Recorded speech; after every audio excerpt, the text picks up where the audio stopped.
นี่ไมโครโฟนเปิดแล้วใช่ไหมคะโอเค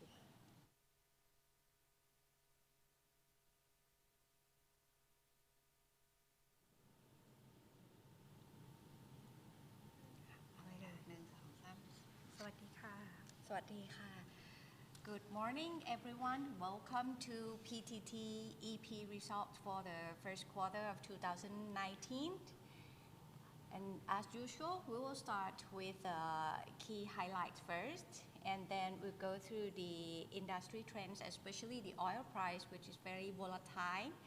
And we're gonna see what's the factor or the drivers that we have to keep an eye on. And then the strategy and the growth that last time we discussed about the coming home strategy. So coming back to the Southeast Asia and what's the developing story after we walk through that strategy. And the last one gonna be the financial performance in the first quarter this year. So let's start with first quarter performance highlights. You see that we had a very strong financial result with a net income of $394 million in this quarter. And the sales volume target, we achieved the expect as planned with a very low unit cost at $29 per BOE. And mainly because of the lower maintenance activities in this quarter. So that's all in all, it's driven the EBITDA margins up to 76% in this quarter. We also are very successful in the exploration drilling in Australia, which is the ACP 54 with a very positive sign. So we're gonna do the development plan together with the Cash Maple field that a very huge resource, almost 4 TCF. And in terms of the development project, we also sanctioned the HBR project in the Algeria for the first phase, meaning that we're gonna have a new volume and also the reserves in very soon. And the exciting one is the Mozambique Area 1 that we already secured the SPA, the sales and purchase agreement, and right now up to 11.1 million ton per annum, and it's hopefully we could announce the FID shortly, maybe within this month. And the PAC for the Bongkot and Area 1 already signed, so the next gonna be the transition period, which is the priority right now. And also the acquisition, another jigsaw that we're talking about, the coming home strategy. So we have a deal with the acquisition of the whole Murphy business in the Malaysia, and hopefully we're gonna do the completion very soon. Apart from that, we also got the awarded the exploration blocks, 2 in Malaysia and another 2 in the UAE as well. So they quite a very huge activities in the first quarter. So we will talk about later on the details for the strategy and the growth part. So next gonna be the industry trends, especially the oil price outlook. We'll let Kun Chanamat talking about that. Yes, we have to accept the fact that the key driver for the oil and gas industry is to be the oil price, which is we accept that it's quite volatile, especially in the past week. You will recognize that in the past 2 weeks, 2 weeks ago, I think the oil price still be in the range of 70, and a lot of people still expect that it cannot go beyond 80. This is because of the sanction of Iran, Venezuela that have implemented by the US. But surprisingly, within the last 2 or 3 days ago, you will recognize that the Dubai price and also the Brent price have been dropping more than 10%. And at the moment, it's trading around $60 per barrel. So you see that environment of the oil price still very fluctuated. And in terms of our company, we still expect that Brent will trade in the range of 60 to 70.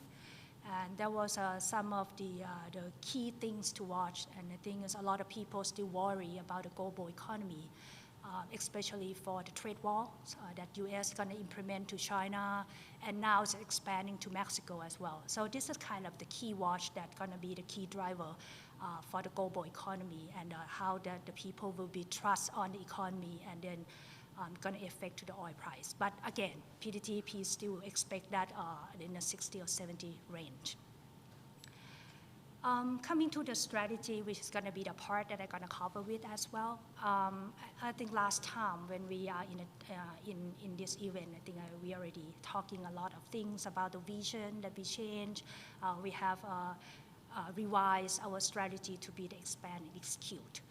Let me recap on the strategy again and elaborate more on the expand side.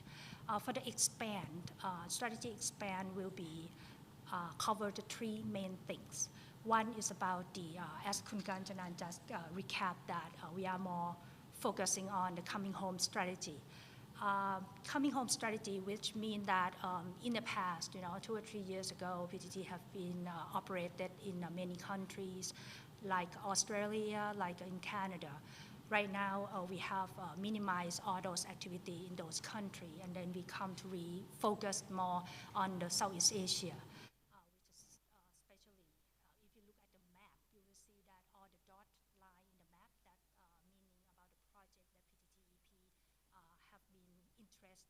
Have a stake in those projects, and majority of that project, PTTEP is an operator as well. There was 3 main countries that going to be focused on Southeast Asia at the moment. One is Thailand, of course, is our home country. The second one is Myanmar, and the third one is Malaysia. That I will elaborate more on each of the activities in each country. Thailand, I think we mainly we have existing project in Thailand, and the one that will be the key things is about the Bongkot and Erawan that we already won the concession. So by the end of 2022, we will gonna become the operator of 2 fields. Bongkot, we already be an operator, but Erawan, current operator is Chevron. So from beyond 2022, we're gonna be an operator for those both fields. So right now we are in the process of doing a transition of the both Bongkot and Erawan to make sure that and to ensure that all the transition will be smooth, and we can deliver gas by the end of 2022 as a committed DCQ to the government. And mainly the activities in Thailand that we focus on. Myanmar itself is what we usually call the second home of our asset. Myanmar, right now, we have 3 producing fields, Yadana, Yetakun, and Sautika, which already generated the cash flow to the company at the moment. The other project will be in the exploration phase, but there was 2 fields that I would like to mention about. One is about the M3. M3 is an exploration project that we have already found the reserve and resources in M3, but we haven't monetized the gas from M3 yet. The Sautika itself that currently in the production, but we have a potential that we can expand the area of the production area, that we could find a potential to uplift the volumes in the Sautika as well. So the main of the currently the Sautika gas already export back to Thailand. So the additional volume that could come in the future for the Sautika, we have to find a market for that. So both M3, which we already find the reserve and resources, but we haven't monetized the gas yet, and the additional volume of the Sautika that we have to find a market, and it close to the border of the Myanmar. So Myanmar will be the market for those 2 fields. The problem of the Myanmar is not the government policy, because the government policy tried to ratify. They already announcing that they would like to see that the people of Myanmar have electricity to use it. So it's a very high demand on the market on the Myanmar side. But however, the facility, i.e. the power plant in the Myanmar is not ready for that yet. So what we try to do is to create the market in order to support our upstream activities, both M3 and Sautika. So it's become to the project what we call the gas to power, which means that we're gonna supply gas, which we are currently on M3 and Sautika, and then we built the pipeline, and then we do the power plant in the Myanmar as well, so we can supply the power to the Myanmar government. However, this gas to power, probably intention is not that we're gonna go to the power business.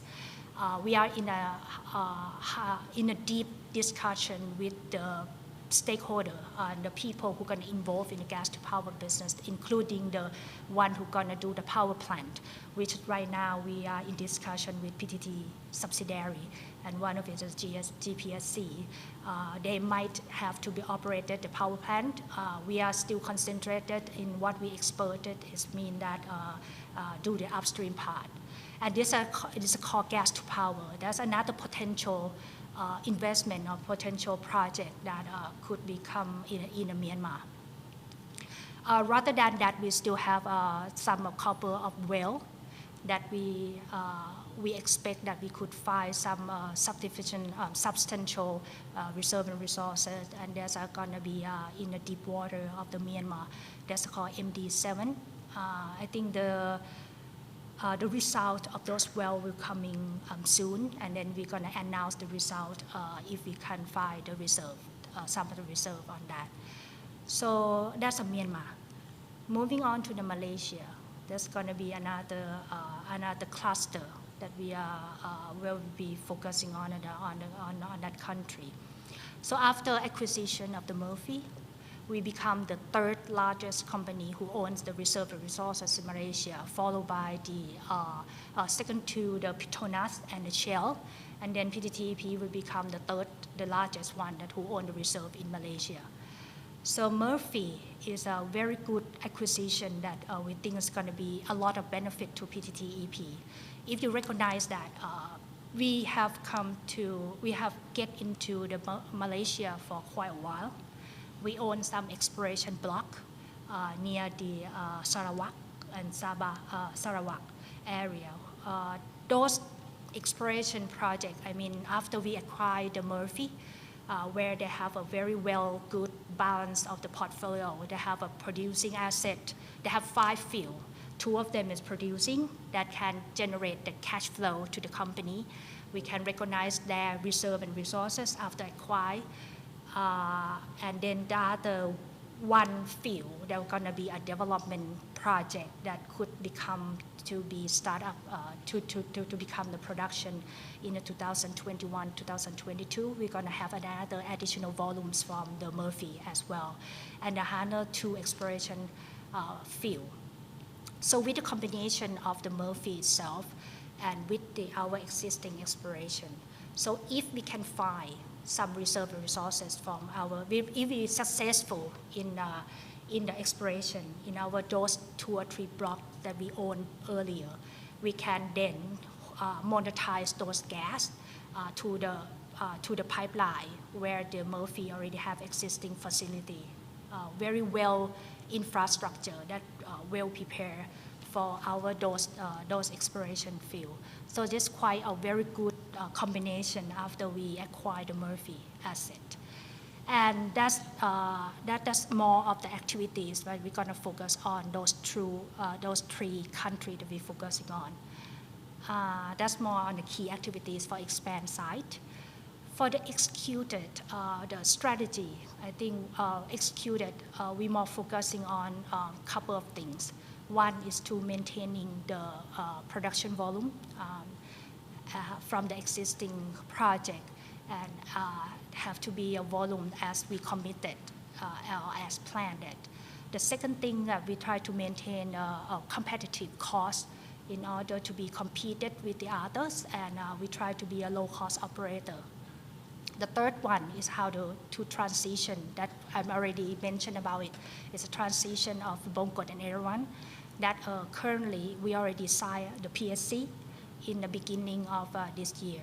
So right now we are in the process of transition with the government itself and with the Chevron, who is a current operator, that how we're going to secure the DCQ in 2022.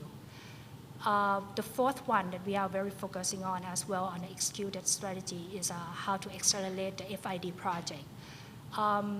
we already achieved the FID on Algeria. I think Kutkajanan already mentioned about it. We already FID that project and since 2 months ago.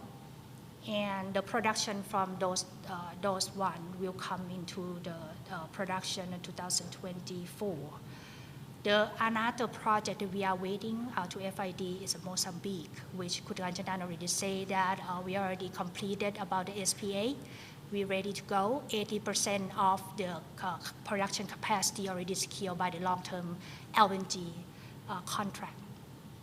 So on the financial side for Mozambique, I think there's a lot of, we already conclude major terms and conditions with the lender, with the key lender.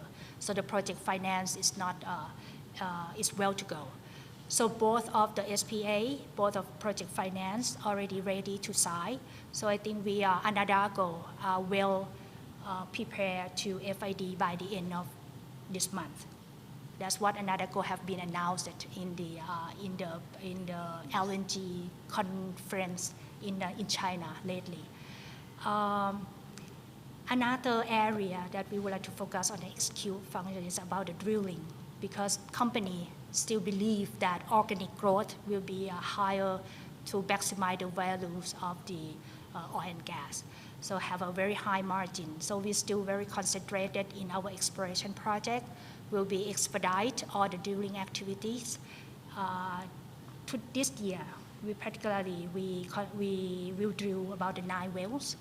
Most of the well will be in the Myanmar side and in Malaysia as well. So I mean like that kind of things that we concentrated in this strategy. Okay, going forward, on the execution side, I mean we cannot disregard about the technologies that could be enhanced in our operation as well. So it's a high priority of PTTEP to highly focus on a technology that can enhance our capability on operation-wise and can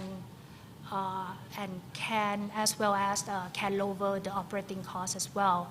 So this page will highlight a little bit of key activities about technologies, about AI robotics, about the enhanced exploration technologies that could be, increasing the success ratio of the exploration activities, as well as the EOR, the enhanced oil recovery, that could maximize the volumes of the production volume from our onshore project, as well as about the green technology that PTTEP still give the first priority on that, not even like to lower the CO2, the gas production that's going to help about the green effect to the global.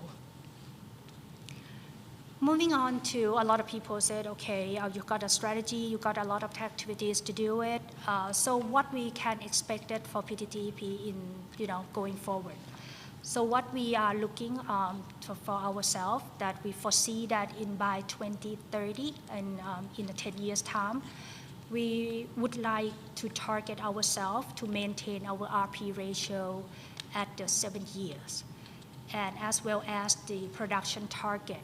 We're not committed in terms of the volume side, but we would like to see our production target, the growth in our production target, which is believed that the 5% of CAGR within from this year to the 2030, we would like to maintain about 5% CAGR on a production target.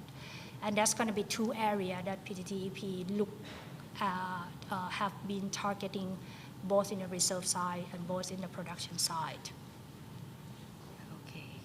Okay, I think this is going to be a strategy and how we're going to moving forward. I think on the financial side, I would like Kanchanan, who is the head of the finance, would like to capture on the finance performance on Q1.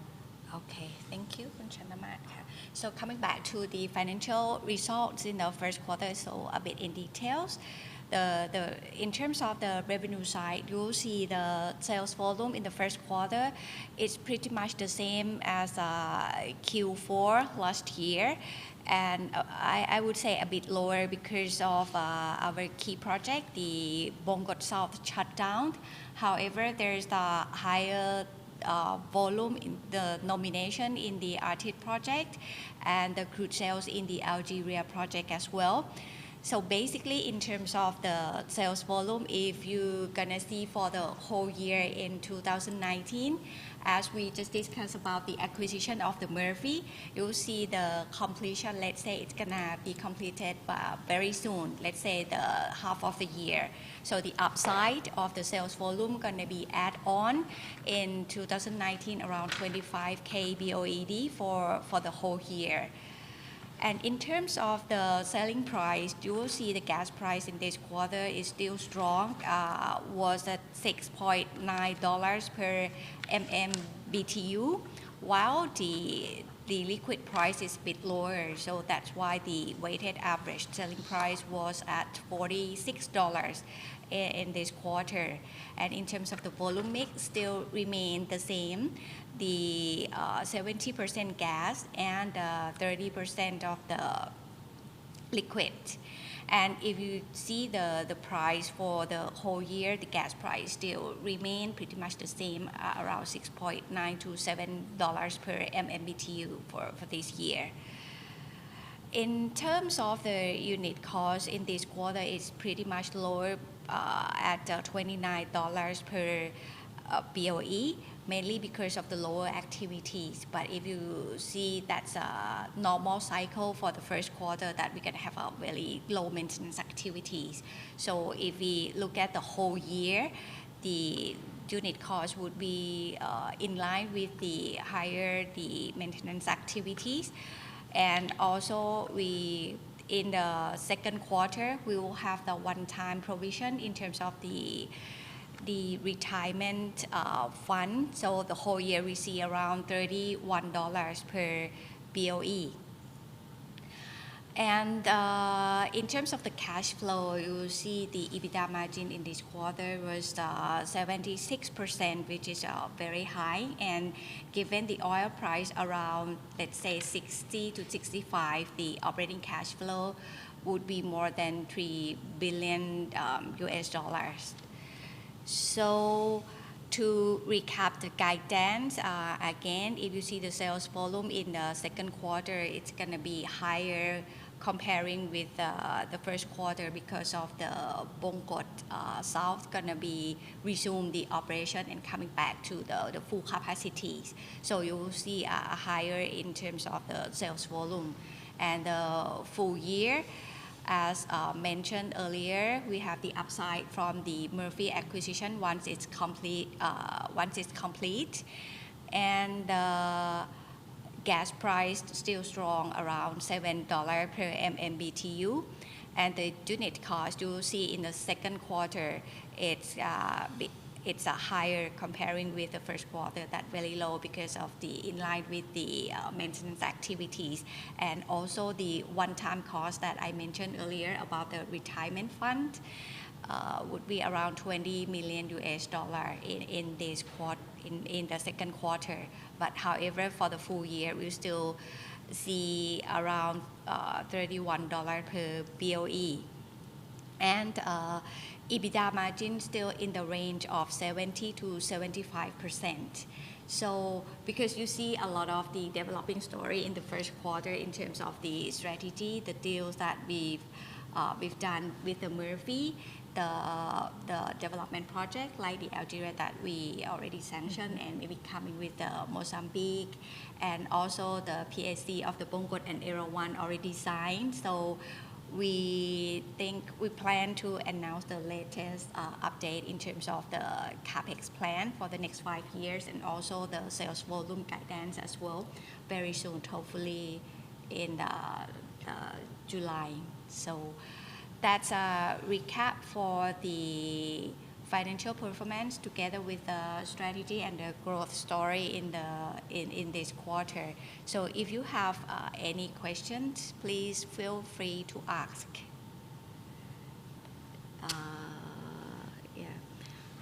I think so. The first one, the Mozambique one, that you see from the news about the Occidental gonna be take over the Anadago. So what's the impact to the Mozambique FID? It's gonna delay or not, and what's the implication if the Total gonna be the operator of the Mozambique? It's quite popular questions nowadays when we go to other roadshows, and a lot of people quite concerned on the FID of the Mozambique. I think the latest that we have updated with the current operator, which is Nadago, there's still confidence that they will have to FID by the end of the June. Although they still have a transaction about the Occidental and the Total. At the moment, I think the completion of those transactions will not happen until the end of the year. But however, the Occidental and Total already agree that they have to capture the maximum of the value of the project by have no objection if the Anarago will go ahead with the FID as planned. So we still expect that there was no delay. Hopefully that we can still believe in what Anarago said, that we can be FID by the end of this month. The deal of Occidental and Total again will not completed by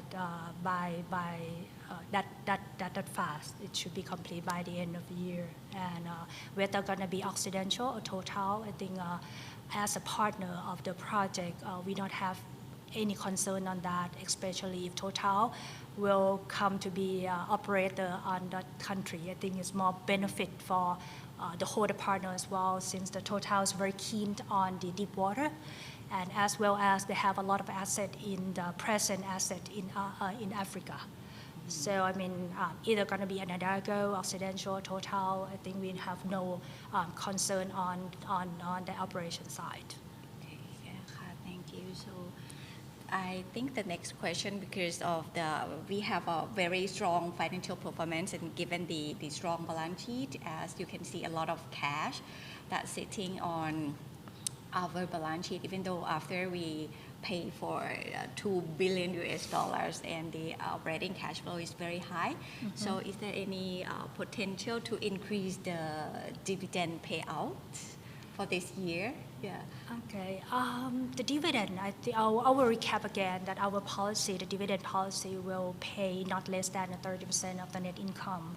But however, if you follow for the company, you will see that we never stop paying a dividend. First of all, the second thing that normally we pay the dividend payout more than 30%, and looking in the past 2 or 3 years, you will see that we pay more than 50% of our net income because we have a very strong balance sheet. But however, for in the future, I think our management, we will look a lot of factor when we paying a dividend, including about the cash flow. Either we're gonna have any capex committed in the future, do we have any M&A, and then everything will come up with the consideration of the dividend. However, we are still looking back at the absolute number for the dividend, so we have to balance all the stakeholder, and I think we are looking at the benefit of the shareholder as well. Okay, thank you very much. So, new business. Okay, what are some new business other than the AI and robotics? Any plan that we gonna do? This is one of the agenda for the company as well. I think we cannot disregard about the oil disruption, even though we still believe that the oil demand still there.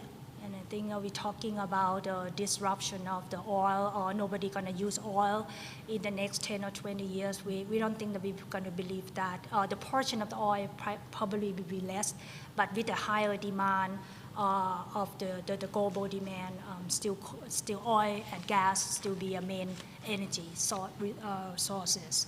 So come back to the new business. I think we are looking at the new business yet. Still looking at the new business. We're talking about a lot of new business, like probably in the battery, in the lithiums, even though in the hydro. Not the hydro. I mean like in terms of solar or something like that. Yeah, but still in discussion in the company, and I think right now we think that if we can conclude that how the way we're gonna go for the new business, and then we'll talk a lot more about it. but now, right now, we're still focusing on the The AI AI. and robotics. Yeah, because AI and robotic will help and support in our operation. Yeah. For the cost optimization, Yes. especially the one that you really love, the The, UAV and AUV. yeah, I think the product for the AI, I think we already formally announcing about the opening for the PTTEP AI. Yes. And I think there's a lot of product that's going to coming in right now in the lab test. And now I think this year we're going to have do a few tests, which is AUV, is automatic underwater vehicles. That's going to help on the pipeline inspection. And that's going to be help a lot for the operation underwater. That's included inspect the pipeline. This is going to be replacing what we are using the human at the moment. That's kind of area that would be enhancing in terms of the cost in operating in our field. And also the safety records. And the safety as well. Yep. As well. Okay. So I think Yep. it's all for the first quarter result. Oh, sorry. That's another one question from about the strength in the Thai currency. You want to recap about the new law that coming in? Okay, Yeah. the latest one about the currency that They allow. right now you see that we have the functional currency in the US dollars, but in terms of the tax perspective, it's still in the baht currency. So every movement of the dollar versus the Thai baht gonna hit our bottom line around almost 100 million US dollar. But right now the new law allowing us to filing the tax in the US dollar as well, and now we are waiting to submit and apply for that. So the fluctuation in terms of the $100, every fluctuation that gonna be released from our financial statement. So you'll see our result going to be more stable in terms of the deferred tax. That's the accounting perspective will in terms of the foreign exchange. Yeah. So that's the update, and we'll see hopefully this year. Yeah, this year. This year. Okay, so I think that's all for the first quarter results in 2019. So thank you for joining us and see you next time. ค่ะ สวัสดีค่ะ